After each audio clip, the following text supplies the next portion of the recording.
and also my colleagues from SSEC, Chandra from Indonesia will be speaking tomorrow and highlighting some of the more practical aspects. I would look at solidarity economy and opportunities for young people, more in terms of its alternatives in this process. Next, please.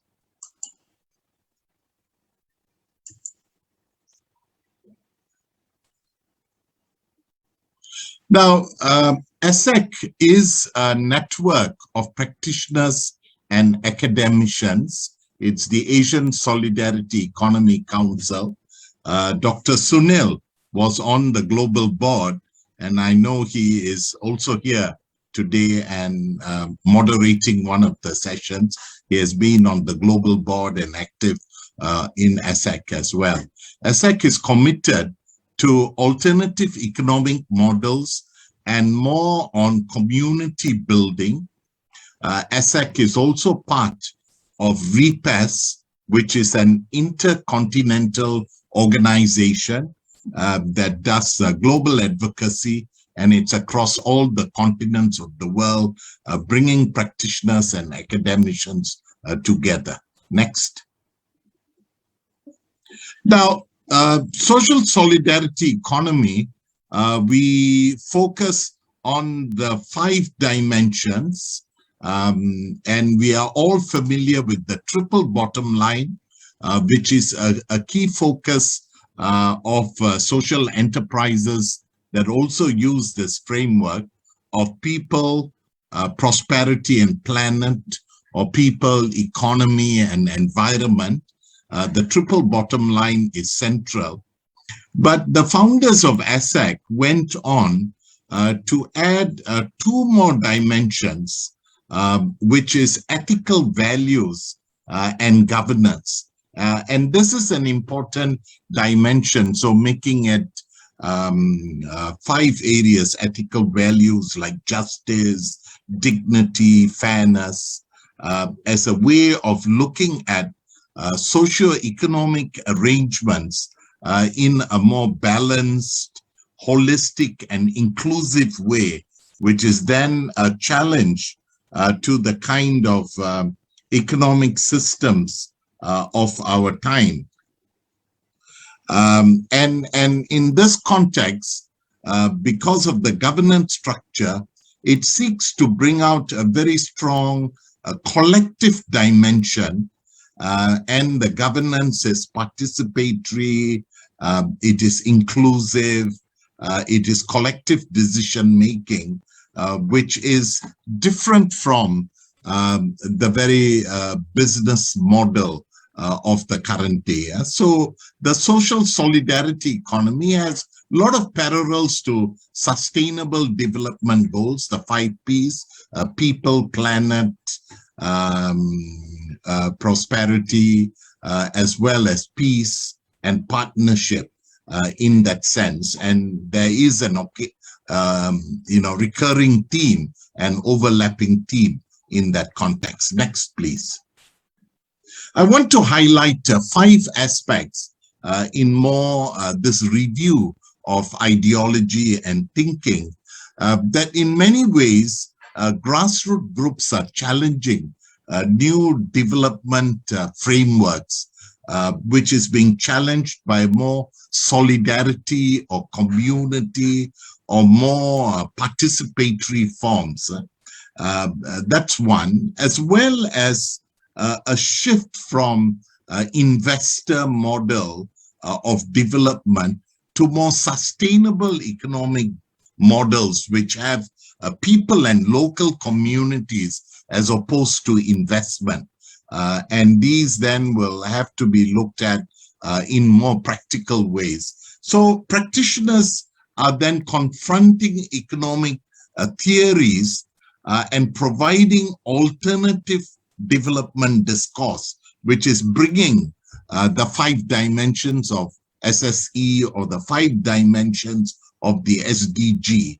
And so academicians, academic institutions as partners to the SSE movement is playing a bigger role in rewriting economic development agenda, which is more empowering and inclusive, not just about investors, capitalists, investment, profits, and so forth. So the indicators of measurement of economic success and approach then begins to differ quite drastically in that context. So this would be at the heart of it, because many businesses adopt triple bottom line, but they would not come into accountability of grassroots communities, and then be more profit sharing and more investment into the community, because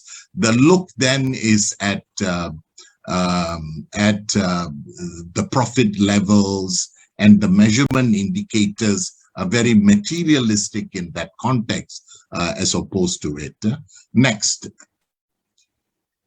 Now, SSE recognizing groups begin to recognize social exclusion in a very clear way, whether that exclusion is being caused by caste system or by gender inequalities, or whether it's being impacted in the way farmers and rural communities get other sorts of challenges to farming, whether it is more organic in its approach. Forest-based communities, that Nepal has an outstanding example of forest users, contestation of land, urban poor, informal sector, majority of whom are women, migrant workers, and their experience of exploitation and exclusion in modern day. Many Nepali workers are all over Asia, working hard and in very exploitative conditions. And the gender dimension of target groups that SSE seeks to give higher priority than just market-driven initiatives. Next. So SSE is largely strengthening people's alternative economies. There isn't enough time. Arjun allocated only 7 to 10 minutes, so I can only highlight the principles, but Chandra in his presentation would highlight examples of the ESSEC, and many of you in development work would already have it. And the kind of initiatives that we are seeing on the ground are community-based economic initiatives that even in the context of COVID, the pandemic, it's able to survive because it's operating on a different model. It's more sustainable, it's more community-based.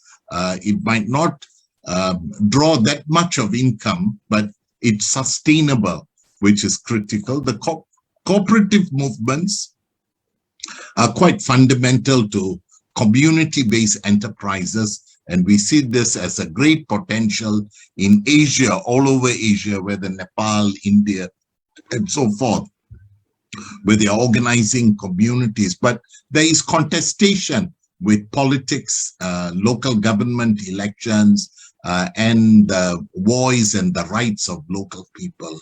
So urban farming, community cooperation, community-based forestry, financial inclusion, which is different from conventional banks, whether it's a Grameen model, other forms of social investors, and that is something that we need to discuss and see that can finance, which is more ethical financing, and so forth, as well as micro insurances, which will provide greater social security and support to people. Next, I've got 2 more.